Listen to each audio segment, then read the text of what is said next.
वालसा खालसा येथे चैत्र पौर्णिमेनिमित्त हनुमान जयंती उत्सव उत्साहात संपन्न. माहेरची यात्रा म्हणत महिलांचा मोठा सहभाग. केदारखेडा. प्रतिनिधी बी.के. धसाळ. भोकरदन तालुक्यातील वालसा खालसा येथे चैत्र पौर्णिमेनिमित्त हनुमान जयंतीचा उत्सव अत्यंत उत्साहात आणि पारंपरिक पद्धतीने साजरा करण्यात आला.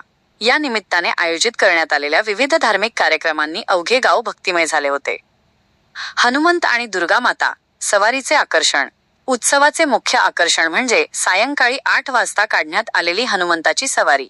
ढोल ताशांच्या गजरात आणि बजरंग बली की जयच्या घोषात निघालेल्या या सवारीने ग्रामस्थांचे लक्ष वेधून घेतले. त्यानंतर पहाटे 5 वाजता दुर्गामाता सवारी काढण्यात आली.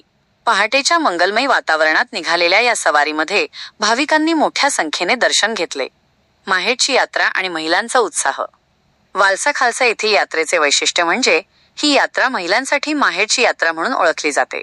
माझ्या मामाच्या गावची यात्रा लय भारी असे म्हणत अनेक विवाहित महिला आपल्या मुलाबाळांसह यात्रेसाठी माहेरी दाखल झाल्या होत्या. महिला मंडळ आणि बालगोपाळांनी पहाटे 5 ते 6 वाजेपर्यंत विविध कार्यक्रमांचा आणि यात्रेचा मनसोक्त आनंद लुटला. नोकरीनिमित्त बाहेर असलेले ग्रामस्थ गावात दाखल.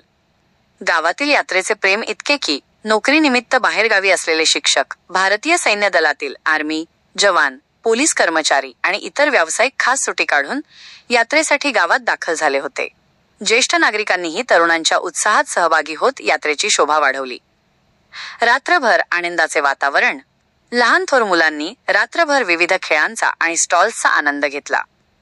गावातील ज्येष्ठ नागरिक, तरुण आणि पत्रकार मंडळींच्या उपस्थितीत हा सोहळा शांततेत आणि उत्साहात पार पडला.